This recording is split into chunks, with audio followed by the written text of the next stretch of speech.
What's up, guys? John here again, and today I'm going to do a video on why Chaos Dragons are still good. Well, the first and most obvious reason is they still have the biggest monsters in the game, 25 and 24. I mean, that's why the deck was good in the first place. Just huge monsters that are really hard to get over. Light Pulsar always brings back Dark Flare. You almost always have one monster on the field at least.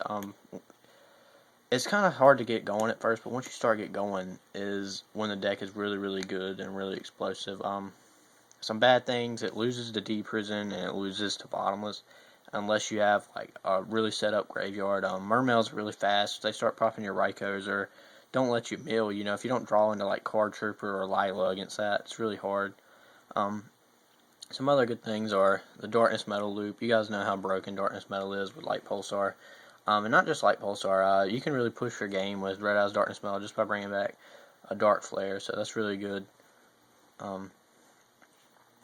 Another good thing about the deck is you can play Heavy Storm with no drawback. You never set back row, so it's really, it really doesn't hurt the deck at all. It's just always pluses off Heavy Storm unless they have something to protect it.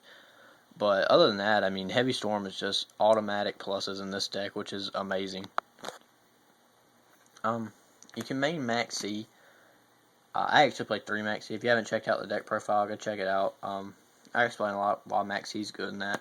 Max C is just really good in this deck because you can't draw into something bad, even your bad monsters are good, you know what I mean? Like Raiko's good, Lila's good.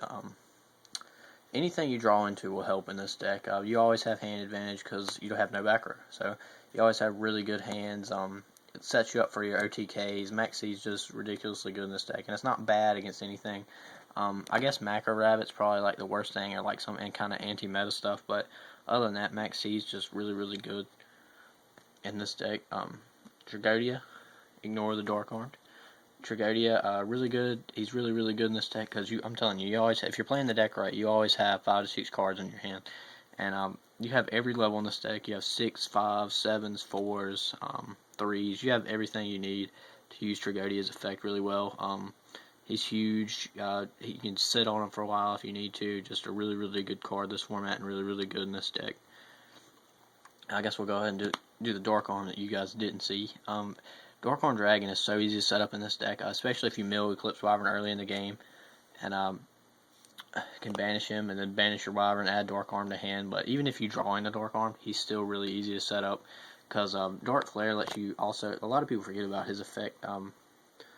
I know the banishing part is really good, but sending the dark monster from your deck to the graveyard is also really good.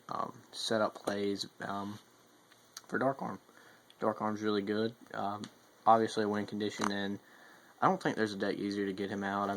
Dark Arm's always going to suck late game, but in this deck, I think he's one of the win cards that you can use him late game, and I love Dark Arm Dragon. Another thing about this deck that makes Dark Arm Dragons good is Light Pulsar's effect from the grave. If you draw into Dark Arm first turn and you have 2 darks in the grave and a Light Pulsar in the grave, you can send a Dark Flare or any dark monster and any light monster to the grave to get off Light Pulsar, and then you have a Light Pulsar and a Dark Arm on board, which is like 5,300 damage right there. And then if they kill your Light Pulsar, you can bring back the Dark Flare you ditched and stuff like that. Just huge, huge monsters.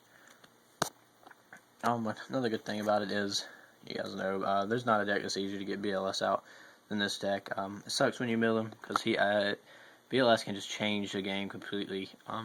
Definitely OTK, the 3,000 twice is just insane. Freddy's going to get hit on the ban list, but, there's nothing we can do about that. But just a great card. Chaos Dragons, you can also tech in any dark or light that you really want to. Obviously, can't put like vanillas in here or anything, but any good, light or dark. And Plague Spreader is really cool because, like I said, the Dark Arm plays. Say you have 4 darks and one of them's a Plague Spreader. You can put something on top of your deck, bring him out, bring out Dark Arm, Synchro for something. Just insane plays with Plague Spreader. The deck's just really, really good. I really love the deck. A good thing about it is a lot of people are maining stuff like Compulse. And that kind of slows down the deck, but it doesn't really hurt it that bad. You just have to banish something else. Another out is the wind-ups. They go Shark, Magician, get out Shockmaster, Shocklock. And if they're a good player, they're going to call spells. And you can set Raikou next turn, forcing them to call monster effects. And if they call monster effects and you have something, you usually have a way to get over them because you have a mill card in your hand or something. You'll have something that you can get over them with. And also, it's good against Mermails in the fact that their biggest monster is usually Megalo. That's probably going to change because they got the new one, but for right now, it's Megalo. And Light Pulsar can get over him. Dark Flare crashes, and you don't really mind if Dark Flare crashes because you don't need him to win. You need him in the grave. Well, he's just as good in the grave because you can bring him back with Light Pulsar, which you always have a Light Pulsar in the grave. And even when they get the new one, this 2700, I don't think it's going to hurt that deck this bad. And also, this deck can recover from Moulin Glacia. You go -2, but if they hit a light and a dark, or if they hit a light pulsar even, they don't even have to hit a light and dark. They can hit a light pulsar, and you can go off with his effect next turn or whatever you need to do. This deck's really good for exceeding. You can go into any of the good ones, 5, 6, and 3. It sucks that there's not a good enough level 7. But you can go into Gustav Max also. I don't have a Gustav Max, and that situation is, I've seen it happen, but it's not really all the time kind of thing. But yeah, that's why the deck's really good. Just huge monsters. You guys remember when this deck first came out, its main reason was because Macro Rabbit or Dino Rabbit was so good. But this deck still has a decent matchup against that. Honestly, if you can get rid of Macro early, most of them are only playing 2.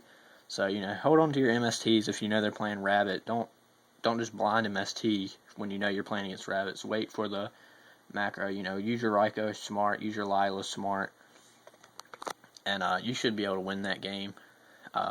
Obviously, if they go first turn Logia, set 5, you're probably going to lose that game. That'd be like you getting a first turn Light Pulsar, Darkness Metal Loop with a couple Solar Recharges and monsters in the grave. It's going to be really, really hard to come back from that. But yeah, that's why I think the deck's good. You guys let me know what you think with some comments. Icelinctron out.